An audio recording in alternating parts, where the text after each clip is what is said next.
Dr. Nathan Steiger. I'm a climate scientist and senior lecturer here at Hebrew University. So I became interested in past climate because the climate system has experienced a lot of different things and has been through a lot of different conditions. And so we can learn a lot about current climate and future climate by looking at what's happened in the past.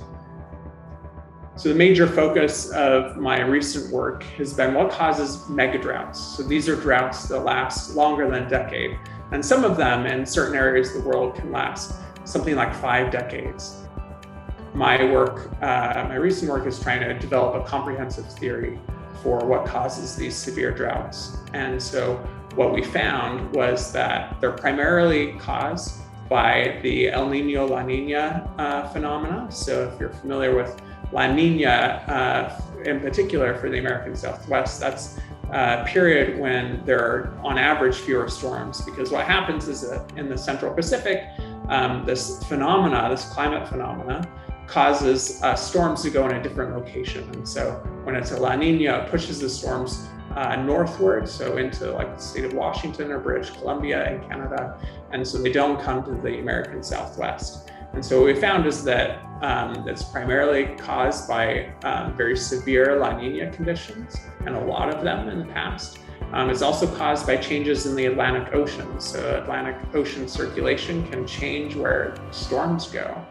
And we also found that they were driven by changes in volcanic eruptions. So over the past 2,000 years, there have been some very large volcanic eruptions, much larger than what have been experienced the past 150 years. And so depending on how many you have and whether they come together, it can have a significant influence on climate. And so what we found is that all these 3 things working together could lead to these very severe mega droughts in the American Southwest. In the next few days, we'll have Earth Day. And even when we're talking about droughts, there's actually there's a drought that's happening right now in the American West that's been going on for about the past 19 to 20 years. And this drought is actually rivaling some of the megadroughts, some of the most severe megadroughts that happened over the past 2,000 years. And when you actually look at the causes of this particular drought, so some colleagues that I work with primarily been looking at this. And what they found is that historically in a world without global warming, this would have been a moderate drought.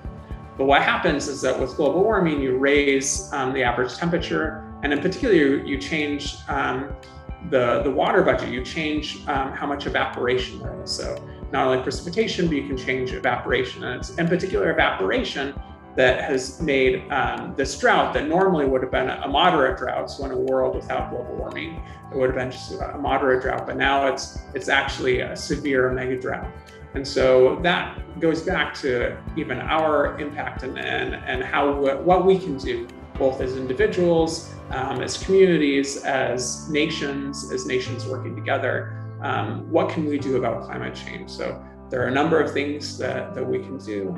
So on an individual level, we can we can actually calculate our carbon footprint. We can see what activities we do leads to different emissions of CO2. There are a lot of things, and I can encourage you to, if you're interested, to seek out all those types of opportunities.